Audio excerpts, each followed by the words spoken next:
జగిత్యాల పావని కంటి ఆసుపత్రి మరియు ఆపి రోటరీ క్లబ్ జగిత్యాల వారి ఆధ్వర్యంలో జగిత్యాల నియోజకవర్గానికి చెందిన నిరుపేదలు 21 మందికి ఉచిత కంటి శస్త్రచికిత్సలు చేశారు శాసనసభ్యులు డాక్టర్ సంజయ్ కుమార్. అనంతరం ఉచిత కళ్ల అద్దాలు, మందులు పంపిణీ చేశారు. ఈ కార్యక్రమంలో డాక్టర్ విజయ్, జంబర్తి శంకర్, రాజేశ్వరరెడ్డి, మొలసి మహేష్, కొలగాని సత్యం, సురేష్, శరత్రావు, ప్రభాస్ సింగ్, ఠాగూర్, ఏనుగుల రాజు, వంశీబాబు, ఆసుపత్రి సిబ్బంది, నాయకులు తదితరులు పాల్గొన్నారు.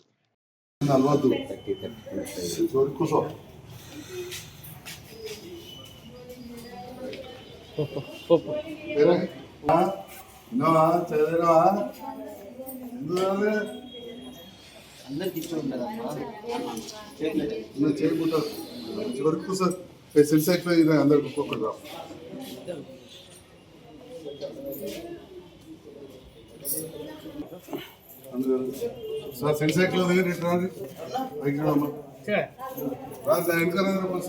వేసుకుంటారా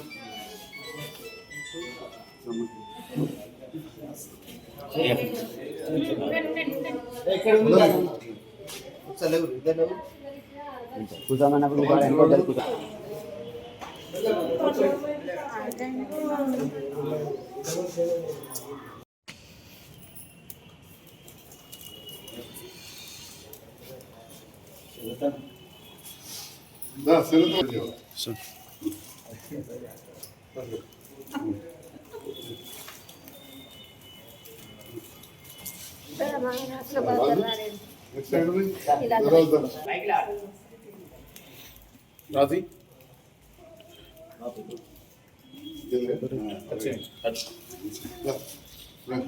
ఇచ్చేసిరా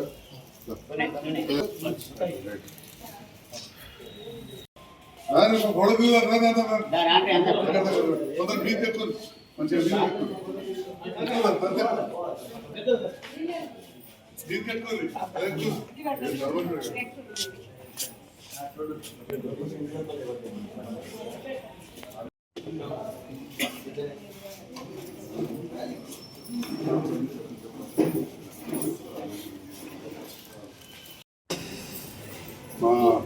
మంచి అవకాశాన్ని ఇచ్చారు. 21 మందికి ఉచితంగా ఆపరేషన్ చేసే అవకాశం ఇచ్చారు. మీ అందరికి కూడా ధన్యవాదాలు తెలియజేస్తున్నా. సేవ చేయాలంటే కూడా అవకాశాలు రావాలి.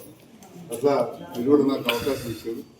ఈ అవకాశం ఎందుకు వస్తుందంటే ముఖ్యంగా ప్రపంచంలో ఎంతమంది ఉన్నారో చూపు లేని వాళ్ళు ఒక్క భారతదేశంలో సగం మంది ఉన్నారు. అంతమంది ఉన్నారు. అందుకే ఎన్ని చేసినా కానీ ఇంకా చాలామంది చూపు తక్కువ వస్తున్నారు. 34 ఏళ్ళకి వెళ్ళి నేను ఫస్ట్ మెట్పల్లి దవాఖాన పెట్టినప్పటికెళ్ళి శురు చేసినాం. అప్పుడు లయన్స్ క్లబ్ తోటి కావచ్చు, రోటరీ స్వచ్ఛంద సంస్థతోటి కావచ్చు, ప్రభుత్వంది కొద్దిగా ఉంటుంది సహకారం. ఇట్లా బాగా ఏముండదు, కొద్దిగా ఉంటుంది.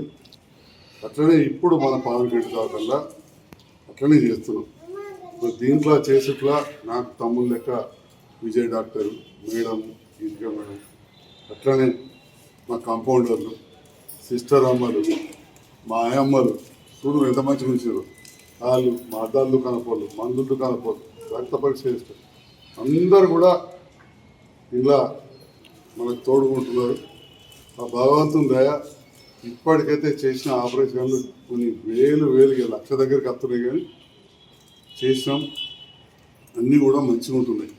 ఏదో ఒకటి 1000-2000 ఒకటి దెబ్బ తగిలించుకోవడం ఏదైనా ఉంటే అయితే ఈ కారణం ఏంటంటే ఒకటి మా తీసుకుంటే జాగ్రత్తలు మేము తీసుకుంటాం, పరికరాలు ఉన్నాయి. మూడవది పరిశుభ్రత, ఇవన్నీ కూడా. అయితే ఇప్పటివరకు మేము ఎట్లా చేసినామో మీరు ఇంటికాడ చూసుకోవడం కూడా అంతే ముఖ్యం. మళ్ళీ చెప్తా ఉన్నా. ఎందుకంటే కన్ను ఆపరేషన్కి ఏదైనా తట్టుకుంటుంది కానీ దుమ్ము ధూళి మైల తట్టుకోదు. 40 చాలా సున్నితం కన్ను. మరి ఉండేటి మనిషికి 2 కన్ను. అందులో షుగర్ బీపీ ఉన్న వాళ్ళకైతే రక్తనాళాలు కూడా వీక్ ఉంటాయి. కాబట్టి చాలా జాగ్రత్తగా కాపాడుకోవాలి. వాళ్ళందరూ కూడా పెద్ద మనుషులు, కొందరు చిన్న వయసులో ఉన్నారు, కానీ చాలా మంది చాలా కుసలు ఉన్నారు. ఈ రకంగా మీరు చాలా జాగ్రత్త పడాలి. ఇంటికాడ పత్యం లేదు, మళ్ళీ పెట్టారు. 1-2-3 రోజులే కారం తక్కువ పెట్టాలి. మన పల్లెటూరులో అనుమానం ఉంటుంది కాబట్టి 3-4 రోజులు పప్పు కూడా పెట్టాలి. కానీ కాయగూరలు, అరటిపండ్లు, కోడిగుడ్డు ఉడకబెట్టి పెట్టాలి, పాలు తాగేది. ఇవన్నీ జాగ్రత్తలు తీసుకొని ఇంకేదైనా ఉంటే వాళ్ళు చెప్తారు.